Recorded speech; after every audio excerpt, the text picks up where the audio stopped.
বরিশাল সফরে গিয়ে চরমোনাই পীর সাহেবের সাথে সৌজন্য সাক্ষাৎ করেন জামাতে আমির ডক্টর শফিকুর রহমান।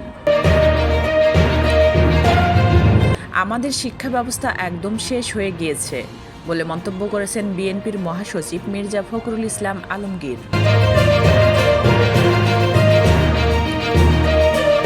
ময়মনসিংহে পিস্তলসহ ছাত্রদল নেতা গ্রেপ্তার, পুলিশের গাড়িতে সমর্থকদের হামলা। প্রায় ২৪ বছর পর বরিশালে জামাতে ইসলামের বৃহৎ সমাবেশ, প্রধান অতিথি আমিরে জামাত। তত্ত্বাবধায়ক সরকার গঠনের ৪ মাসের মধ্যে জাতীয় ও স্থানীয় নির্বাচন সম্ভব বলে মন্তব্য করেছেন নির্বাচন সংস্কার কমিশনের প্রধান ডক্টর বদিউল আলম মজুমদার।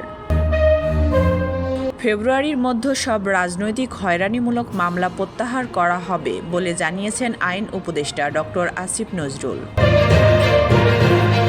থানা থেকে পালিয়ে যাওয়া ওসি শাহ আলম সম্ভবত ভারতে চলে গেছে বলে মন্তব্য করেছেন ডিএমপি কমিশনার। পটুয়াখালীতে বিদ্যুৎ প্লান্টের মালামাল চুরির মামলায় শ্রমিক দলের সভাপতি গ্রেপ্তার। বিবাহ সম্পাদনের ওপর আরোপিত অযৌক্তিক কর বাতিল করল অন্তর্বর্তী সরকার।